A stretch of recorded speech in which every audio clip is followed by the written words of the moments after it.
Welcome to the Marketing Millennials, the No BS Marketing Podcast. I'm Daniel Murray, and join me for unfiltered conversations with the brains behind marketing's coolest companies. The one request I tell our guests, stories or it didn't happen. Get ready to turn the up. As a brand, we kind of are there to help guide conversations and ask for feedback and have them be part of our brand. But a lot of it is just other women connecting with other women going through something similar. And it helps normalize some of the issues that women face through these different life stages. Hey marketers, we know you love a TLDR, so I'll get right to the point. You know Wix, the website builder with professional templates? Well, meet Wix Studio, made for freelancers and agencies with multiple clients. It has everything you need to efficiently build and operate campaigns across multiple channels. With Wix Studio, you can build websites that scale with dynamic pages and reusable assets, fast-track projects with integrations from Meta, Zapier, Google Ads, and more. Finish A/B testing in days, not weeks. Publish social content, send emails, optimize SEO, and so much more. Oh, and reporting is covered with integrations for tracking and analytics tools like GA4 and SEMrush. Basically, it's an all-in-one toolkit that scales with you. Drive real client growth with Wix Studio. Go to wixstudio.com. What's up, everybody? Welcome back to another episode of the Marketing Millennials. Today, I have the founder of Stork, Amy Upchurch. We're going to talk how she built this community of raving fans around a product that nobody had on the market that people needed, and talk about how she built this raving fan community. It's going to be super exciting, but I want Amy to first start and introduce herself and how she came up with this idea. Great. Well, thanks so much for having us on the Marketing Millennial. We love you guys. We subscribe to all your emails and listen to all these podcasts. So super excited to be here. So thanks for having us. Thanks for having me. Of course. Could you give a little story of how you started Stork? What was the evolution of it? Yeah. So a little personal story here. So growing up, I was actually told that I wasn't even going to be able to have kids. And I never really, who thinks about, having kids when you're 12 years old? That's not where you go. But I just, I struggled with a lot of regular cycles. And that was what the doctor had told me. And I just kind of accepted it and didn't really think too much of it. When my husband and I got married, he knew kind of what the doctor had told me, but 2 weeks later, after we were married, I found out that I was pregnant. And so very shocked. And basically with my first pregnancy, I was completely unprepared. I had no idea what was happening with my body. I dealt with something called hyperemesis gravidarum, which 1% of pregnant women get to experience. And I had that, and I explain it to people as morning sickness on steroids. So I pretty much lived in the hospital. I had PICC lines, feeding tubes. At one point, I contracted a blood infection as well. And the doctors gave me and my unborn baby at the time 24 hours to live. So I say all that just to say, not prepared for the changes in my body with pregnancy. And it was really hard. And that experience it was horrible, to say the least. I ended up doing that 3 more times on top of that. My husband was in the military, so we moved all around. I had 4 kids in 5 years. So this girl that thought she was not going to have any kids, I'm finding out I'm pregnant with my 4th, and I'm a shell of the person that I was. I physically was defeated. The pregnancies had really racked my body. I felt like I didn't know what was happening when I found out that I was pregnant with my 4th. Like I wasn't prepared for the battle ahead. And long story short, I ended up working with my doctors, and we came up with this protocol of how I was going to combat my pregnancy and really empower me during my 4th pregnancy. And it was an amazing experience. So my 4th pregnancy really was like the light bulb that went off. And it sounds so simple, but I was really just watching the vitamins and minerals that was putting into my body and really focusing on my gut, and on my gut health. And I had this amazing experience, and without any kind of thought of ever starting a company, or I felt really called by God to be able to help other women with their bodies, and challenges that they might be facing. So after my fourth child, I was like, I'm going to do this. I'm going to help women. I know I'm not the only one that struggles with my body. There's got to be others out there that are looking for like natural solutions to overcome whatever kind of challenges they might be having. So decided to start Pink Stork. I did it on a military base. I mean, I think people thought I was like selling drugs out of our military housing. It was crazy, but it was a fun time. And here we are, a few years later, helping women through all the different challenges and phases of life that we get to go through. And it's been a wild and amazing ride, but so much fun. One thing we talked about before we started recording is how you turned this community of raving fans. So what are like the first steps you took to turn these customers into raving fans? Were there any specific strategies that worked early on?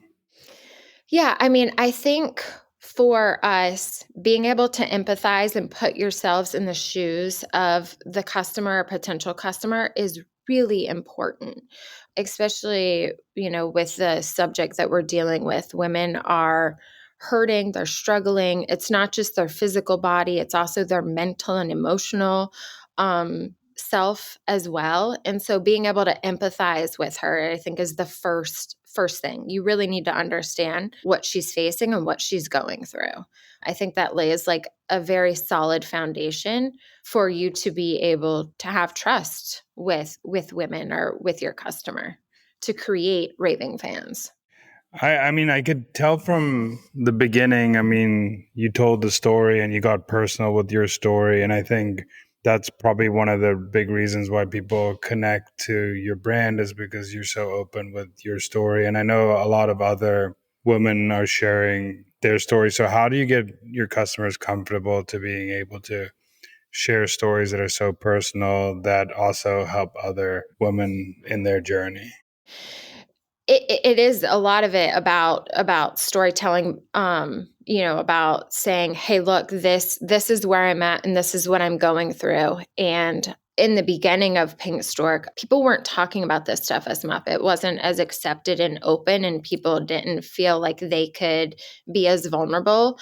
Now I feel like with our brand and with our community, when you read about people's stories, and it's really important, we ask people, hey, are you willing to kind of share your story? Because you're not the only one out here hurting. And so I think allowing people to say, hey, you're also going to be able to help us impact our mission and helping other women all around the world by sharing your stories. It empowers them to say, yes, I'm going to do this not just for myself, but for other women as well. It's almost like a form of therapy that then other women can relate to.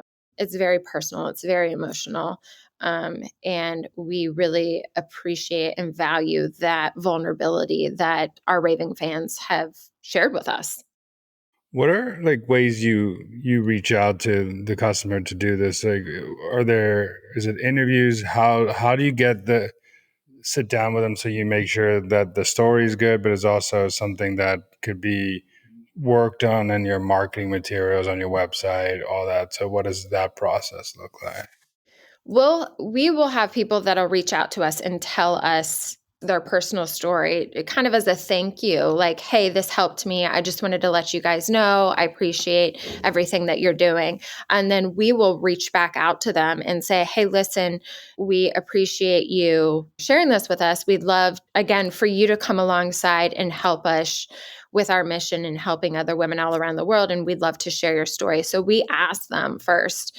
For the most part, most people are willing to share their story if they understand the bigger picture of it and how it's going to impact other women around the world that might be going through something similar that they're going to. So we'll ask them. And then depending upon kind of where they are physically located. Sometimes we've done interviews with them.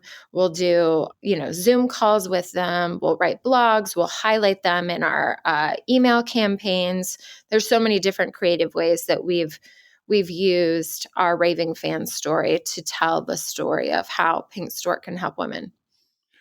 I think one of the reasons, and kudos to you to be able to stick like this, but having a niche that you've found is a way that you've been able to create raving fans. So what are some ways that people can include their customers in product development?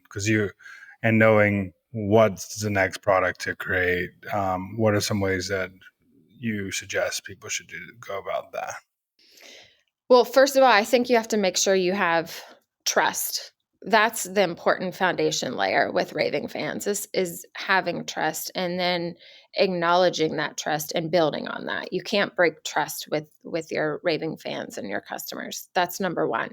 And then what we found is that they want to be a part of your brand. They want to be behind the mission and what the company is doing. And so we do. I mean, I love interacting with them and saying, hey, what do you guys think of? It could be a website design, it could be product labels, it could be product packaging, it can be new products, asking them like, what do you need help with? What struggles are you facing today?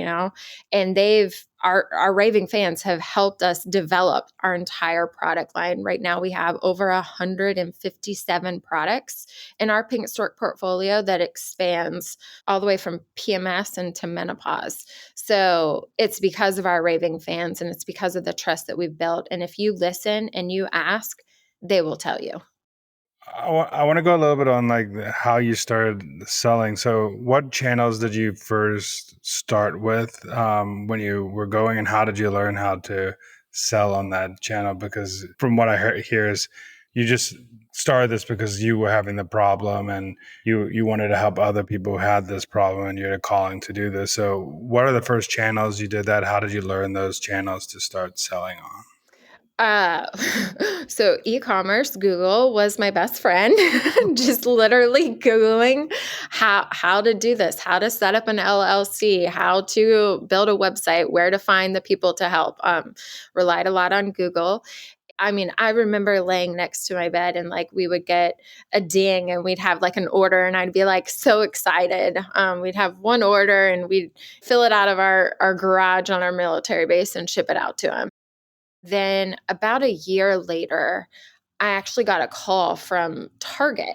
And I remember it vividly because I was standing in the driveway, and the buyer, I don't even know really how she found my number or contact. I have a suspicion though, because she was pregnant at the time. So I'm assuming she was looking for some products, kind of for herself. That's at least my theory. And she called and she said, hey, will you come up, and I want to meet with you and kind of see what Pink Stork's doing, what you guys are about. And so we went up to Target headquarters and we pitched them. And then they took, I think it was three products and launched nationwide in all their stores. So then we went from, just e-commerce into retail. And then after that, about a year later, we got on Amazon as well. So a lot of, just, I don't want to say it was organic, but it was a little, it was very organic for us. I don't know if that's how it works out for other brands as well. I also want to go back to the beginning too, because how did you get those first orders? How did you get your name out there? How do you get people to know what your mission is and what these products were? And what are the different marketing strategies for using an e-commerce route versus retail route? Right. So, in the beginning days, it was word of mouth. I was living on a military base. There was a lot of young women just around me too. So they would see what I was doing or what was happening in our apartment. And I mean, it was word of mouth was really kind of the beginning. And then we got on social and we started doing some ads in social and Meta and Facebook. We have a Facebook community as well that we really nurture. And that's where a lot of our raving fans came from, as well as kind of our private Facebook community. And for us in the beginning, it was, I think, a lot of word of mouth, to be honest, because women, moms, trust their friends. And so we still find it to be much more impactful when you hear from your friend that you already trust, like, hey, I use this product and it really helped me. You should check it out.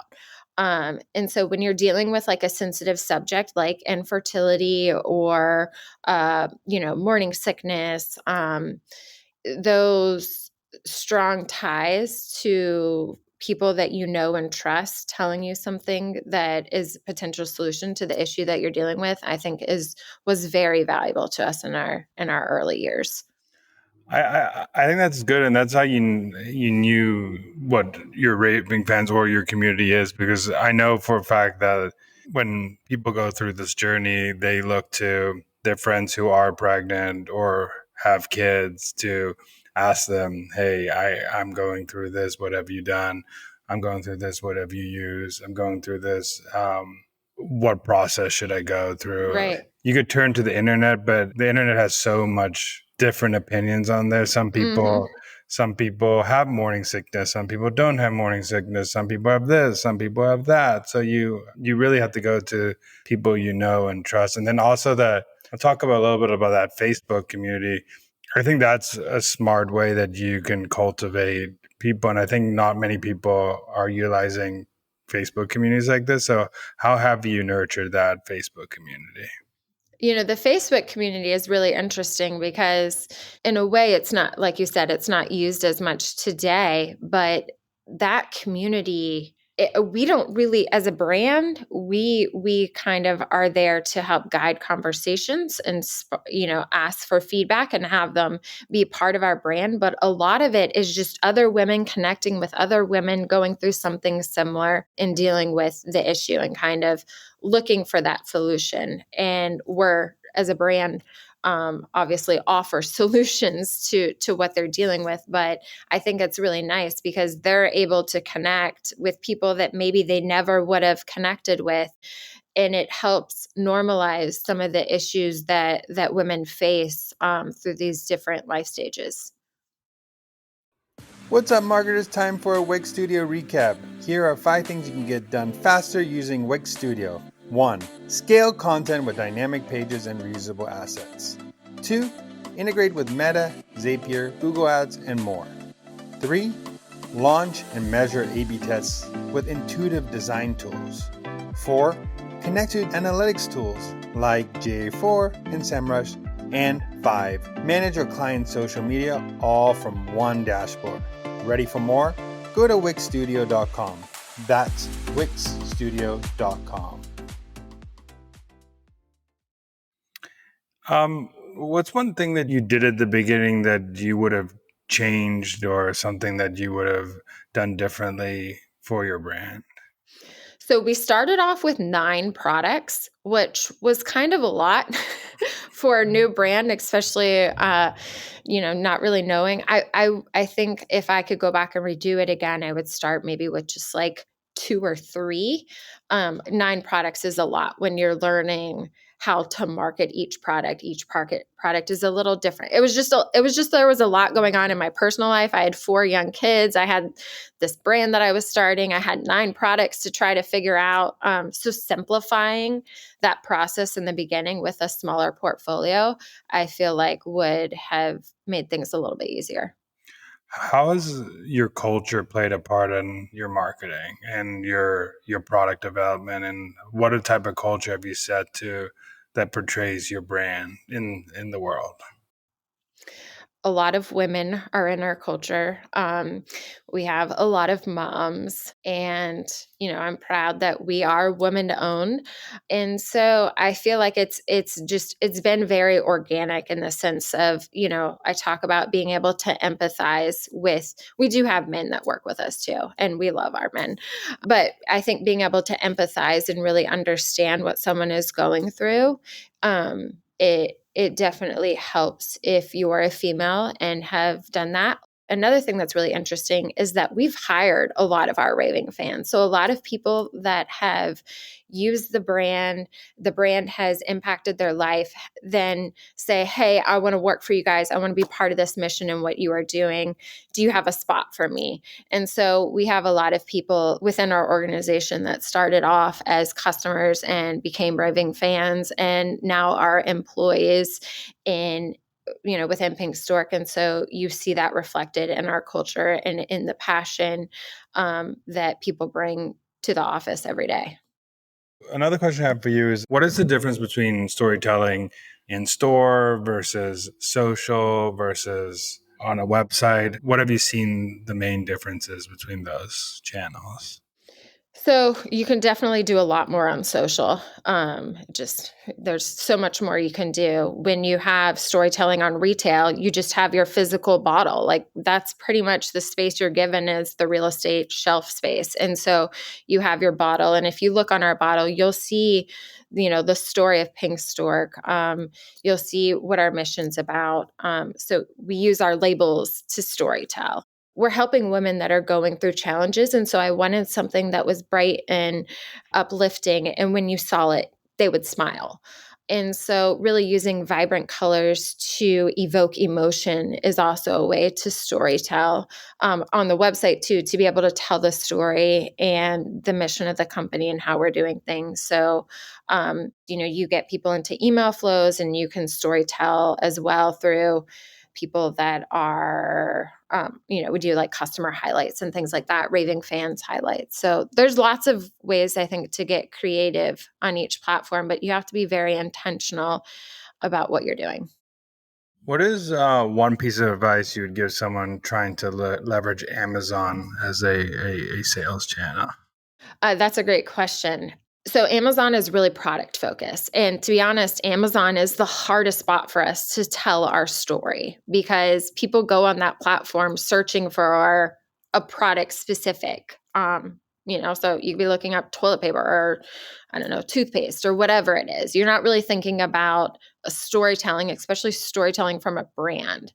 So I would say you have to catch their attention and really focusing on that first image in the search page is really important because that's where you can kind of, if you don't get them to click into your brand, to your product, they're never going to know who you are. So focusing to make sure that first image is really stands out on the search page would be my best advice. Um, what is what are the most efficient channels that you recommend people using? Well, if you would do this at the beginning again, would you try start on Amazon first? Would you start D2C? Would you start trying to go to retail? Where would you pick as the first channel? I mean, I guess I would say D2C because you need a home of a brand. If you just go on retail, unless you have like a lot of money, retail is really expensive. Amazon is different than what it was when we first started. So there's a lot of hurdles on Amazon depending on what your category is, but it's hard to build a brand on Amazon. So I think if you're going to start a company and build a brand, you really need to focus on the home of the brand first. And so the D2C would be my gut. Start on the home of your brand and then you can venture out. And what is a marketing hill you would die on? A marketing hill I would die on. Yeah. I mean, I don't know if this is the right answer, but the thing that comes to mind is like authenticity. Like the brand has to be authentic. Oh my gosh, customers, raving fans, they're going to see through it left and right if the brand is not authentic. So, authenticity. No, I love it. I think that it proves with you being vulnerable with your story, letting other people be vulnerable with their stories, telling their stories, and actually people willing to be vulnerable. And I think that's like one of the hardest things to get. And it proves that you build trust because nobody's going to share a vulnerable story to someone that they don't trust. And nobody's going to help a community if they don't feel like there is trust built from a brand. So I think I commend you for telling your story so authentically, so honestly. And lastly, where can people find you and what you're doing? So they can find us our website, pinkstork.com. Check us out on social too, Pinkstork. If you want any behind the scenes, come follow me, Amy Suzanne. And you can buy our products at like Walmart, Amazon, Target, kind of some local grocery stores, and our website. Well, thank you so much for coming here, sharing your story, sharing the behind the scenes, and I really appreciate it. Of course. Thanks so much for having us. We love everything you guys do. You guys inspire us all the time to get creative in our marketing and push limits. So thanks for everything. Well, thank you so much. Thanks so much for listening. Keep tuning in to hear more great insights from the coolest marketers from around the world. If you haven't already, make sure to subscribe and follow the Marketing Millennials podcast on Apple Podcasts, Spotify, YouTube, or wherever you get your podcasts. And if you like what you hear, I would greatly appreciate you giving us a 5-star rating. It helps bring more marketers into our community.